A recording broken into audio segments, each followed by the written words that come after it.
vittoria contro l'Oratorio San Giovanni Battista e promozione in C2. Questo è quello che dice il Palermo Futsal Club e lo dice con la voce del presidente Gabriele Pazzaia, che salutiamo, e le chiediamo subito un giudizio sulla partita e poi di lasciare anche parlare l'emozione per esprimere la tua felicità. Buonasera a tutti, è stata una partita bellissima, primo tempo molto combattuto, anche equilibrato, anche se poi nei minuti finali siamo scappati via con gol di Gennaro, mi sembra che sia veramente salito in cattedra.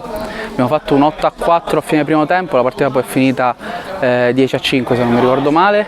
È stata un'emozione continua e verso la fine ci siamo lasciati andare appunto a questo momento di gioia infinita. Cosa si prova ad essere presidente di questa squadra, con questo tifo, con questo pubblico e con questa dirigenza? È una cosa stupenda, è una cosa che è cresciuta piano piano, evidentemente avevamo bisogno di questo tempo, di un po' di tempo in più per arrivare a questo punto. Abbiamo una bellissima tifoseria, abbiamo un bellissimo gruppo, sono veramente molto uniti, è un gruppo che è unito dentro e fuori dal campo, usciamo spesso durante la settimana, quindi è ancora più bello, questo rende tutto ancora più bello. Questa è la terza stagione del Palermo Futsal Club che approda per la prima volta in C2. Ti chiedo quanto tempo aspettavi questo momento, anche alla luce e soprattutto dalla passata stagione? Lo aspettavamo da sempre, noi abbiamo iniziato questo progetto con tanto entusiasmo e tanta ambizione. Il primo anno abbiamo preso un po' le misure, non è stato semplice, il secondo anno sembrava potesse essere quello buono, ma effettivamente c'era qualcosa che non andava. Abbiamo avuto degli avversari tutto rispetto e non vediamo l'ora di rincontrarli. Presidente, ma c'è una partita in particolare che ti ha fatto pensare che questo potesse essere l'anno giusto? Abbiamo iniziato l'anno veramente fortissimo, però se c'è una partita che mi ha fatto proprio capire che il livello della squadra si era alzato tanto, probabilmente la trasferta di Carini. Abbiamo affrontato l'allora seconda in classifica, o forse addirittura la prima, insomma non avevamo mai perso, quindi, e abbiamo vinto 10-1 da loro. Questo mi ha fatto capire che questi ragazzi veramente sono speciali. Qual è stata la caratteristica che secondo lei le ha permesso di approdare in questo campionato nuovo di C2?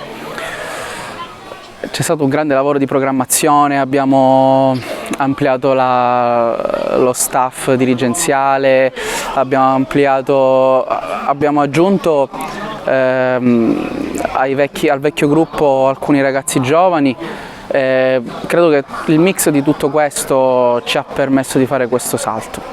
L'ingresso in società invece di diverse figure dirigenziali ha permesso di creare forse una coesione, un gruppo unico. E questa forse è la forza maggiore di questa squadra, perché oggi sotto di un gol, dopo soltanto 20 secondi, è come se non fosse successo nulla.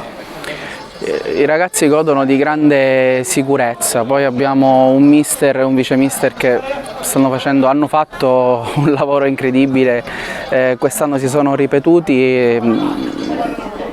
Sì, questo gruppo è veramente molto forte e molto coeso, come dicevo prima è un gruppo che tende anche molto a frequentarsi durante la settimana e questo è quello che forse ci è mancato un po' l'anno scorso, la forza del gruppo. Adesso invece rimane la Coppa Provinciale ed eventualmente quella regionale. Qual è l'obiettivo del Palermo Futsal Club adesso e se chiaramente influenzerà la preparazione di quelle sfide anche durante gli allenamenti?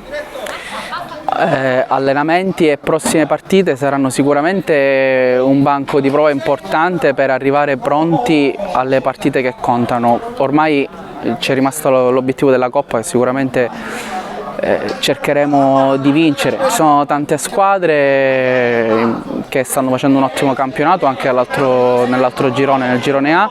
Anzi, colgo l'occasione per fare i complimenti a Totò Di Matteo che ha vinto il campionato con l'Altofonte. Sì, è chiaramente un obiettivo quello della Coppa, speriamo di arrivare fino in fondo anche lì. Questo invece è un giudizio, l'ultima domanda sull'operato di mister Natale Gentile. Su Natale potrei dire tantissime cose. Natale, l'ho sempre detto, da quando è arrivato ha cambiato questa squadra, l'ha risvoltata come un calzino, l'ha presa che era penultima al primo anno e l'ha portata a vincere un campionato. Ci è arrivato vicinissimo l'anno scorso, poi il calcio è il calcio. Spero vivamente che rimanga con noi l'anno prossimo, non vedo l'ora di anzi programmare la prossima stagione con lui.